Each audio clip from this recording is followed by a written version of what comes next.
Assalamualaikum warahmatullahi wabarakatuh. Nama saya Elda Putri Nuryega, NPM saya 19.305. Saya dari kelas G. Di sini saya akan menjelaskan tentang hukum ekonomi internasional. Pertama-tama saya akan menjelaskan terlebih dahulu tentang definisi hukum ekonomi internasional. Hukum ekonomi internasional merupakan bidang hukum internasional yang mengatur hubungan antara negara, organisasi internasional, dan perusahaan-perusahaan dalam tingkat internasional.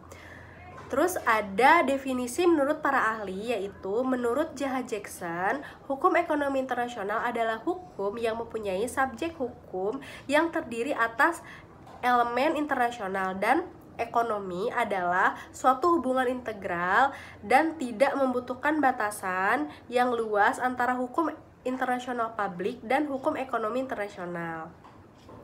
Lalu, menurut Lonis Henkin, hukum ekonomi internasional adalah transaksi ekonomi yang melintasi batas negara atau memiliki implikasi pada lebih dari suatu negara, seperti melibatkan perpindahan dana, barang, orang-orang, barang tidak terlihat, teknologi, atau pesawat udara. Lalu, kemudian ada ruang lingkup hukum ekonomi internasional. Terbagi menjadi dua, yaitu yang bersifat privat dan juga publik.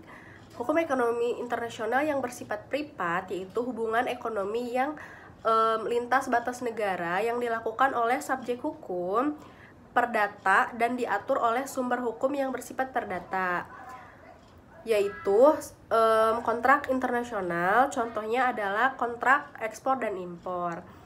Terus ada hukum ekonomi internasional yang bersifat publik, yaitu hubungan ekonomi yang lintas batas negara dilakukan oleh subjek hukum internasional diatur oleh sumber hukum internasional yang bersifat publik sebagaimana hukum internasional. Terus hukum ekonomi internasional publik ini mengkaji semua fenomena internasional, kebijakan negara atau organisasi ekonomi internasional, termasuk investasi, moneter, pembangunan, bahkan lingkungan dan perburuhan. Terus dalam sumber hukum ekonomi publik ini ada sumber hukumnya konversi, kesepakatan internasional di bidang ekonomi, baik bilateral maupun multilateral. Terus ada hukum kebiasaan internasional, lalu ada prinsip atau asas-asas hukum yang diakui oleh bangsa-bangsa beradab.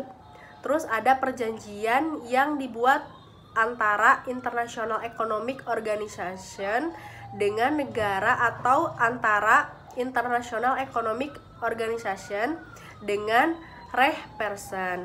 Terus ada jurisprudensi dan juga doktrin dalam sumber hukumnya. Terus ada resolusi dan ada keputusan-keputusan, juga ada pedoman perilaku. Lalu dalam ruang lingkup hukum ekonomi internasional juga ada menyangkut hukum pembangunan internasional. Kajiannya mencakup organisasi yang berfungsi memberi bantuan ekonomi berupa pinjaman internasional untuk memperlancar pembangunan ekonomi di suatu negara, atau bisa disebut juga World Bank. Terus ada hukum moneter internasional, yaitu bisa disebut IMF. Terus ada hukum perdagangan internasional. Lalu di sini ada peran dalam hukum ekonomi internasional, yaitu untuk membatasi, mengatur tindakan-tindakan negara agar tidak merugikan kepentingan negara-negara atau warga negara lain. Terus mewujudkan ketertiban dalam hubungan ekonomi internasional antar pelaku. Terus ada menciptakan kepastian hukum dalam hubungan ekonomi internasional, melindungi para pihak juga, terutama pihak yang lemah.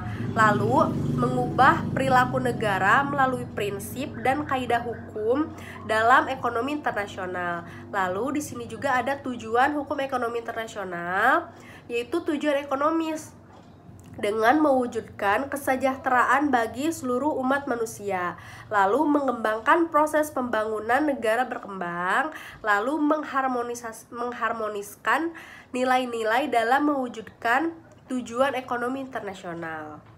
Sekian presentasi dari saya. Mohon maaf apabila ada kesalahan. Wassalamualaikum warahmatullahi wabarakatuh.